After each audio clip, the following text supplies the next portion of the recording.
So here comes an interesting question, that which NGS platform we should use for our experiments, for our organisms.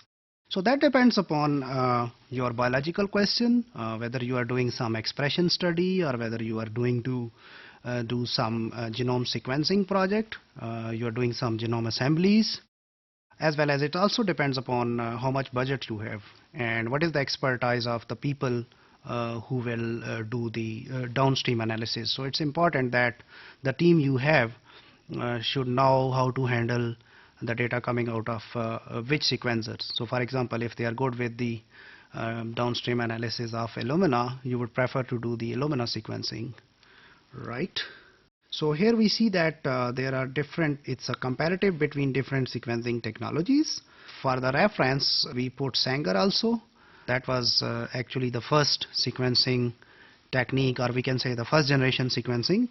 And we put these next generation or second generation sequencers like 454, Illumina and Solid. And in the next we will also put the third generation sequencers. So if we compare in terms of read lengths, we see that we can have longer reads in Sanger, though the read sizes are smaller here in Illumina, and the smallest in Solid, which is actually 75 base pairs. As far as the accuracy is concerned, everybody claims to be around 100%. Reads per run, since Sanger generates just one sequencing reaction, so that is not applicable.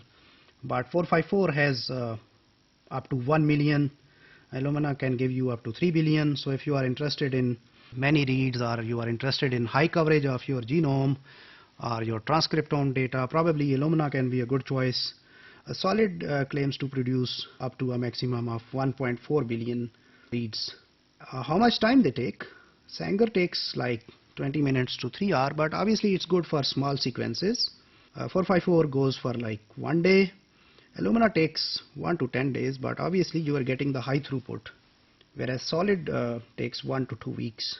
As far as the cost is concerned, Sanger, it's around $2,400 per MB. So million base pairs in this much amount of money, so it's expensive. 454 claims to be $10, and Illumina seems like the cheapest, so that is 0.05, just 5 cents to 15 cents, and Solid is 13 cents, so I would say Illumina is cheapest. So if we look into the advantages, Sanger gives you the longer reads, 454 produces longer reads, but so far the technology is not under much development, so it's kind of, losing the market. Illumina produces high yield, so maybe it's good for transcriptome analysis. As far as Solid is concerned, their claims are that their rates are low. Let's look into some drawbacks. For larger sequences, Sanger takes too much of time, so obviously you cannot use that. In 454, since pyrophosphate sequencing is done, there is the problem where if you have homopolymers, so same nucleotide incorporated, over there it has some issues. So since one nucleotide is incorporated and you are getting an electrical signal, but at the same time, if the next nucleotide is the same which is incorporated, how would you distinguish between them? So that is an issue which we call it as a homopolymer errors. Illumina is a little bit expensive. Obviously the machine costs, or if we look down, we would see that its MySeq is $128,000 and HiSeq is $650, so that's too much amount of money. Solid is also slower and the costs are still higher.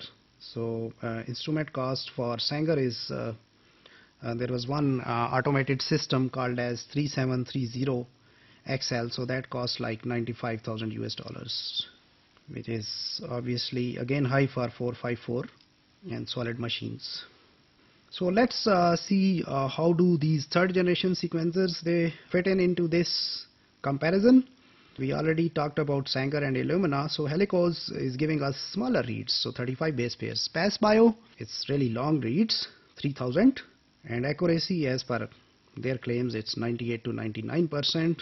Reads per run is 1 billion, which is highest in Helicose and PassBios, but so far what we have seen is that these third generation sequencers are still in the process of development. Time per run, if we look into those third generation sequencers, Helicose claims like it can take 8 days and PassBio claims that it can take like 30 minutes. So again, their cost is so far for PySBio is $695,000 which is really high. And for Helicos, we have data which is missing. The cost per MB, if you look into it, Helicos claims like $2, but still it's higher as compared to Illumina. So let's see if those third generation sequencers they come into the market. We expect that they would change the the current trends in sequencing technologies. So far what we have looked into is that different NGS platforms have their own strengths and weaknesses.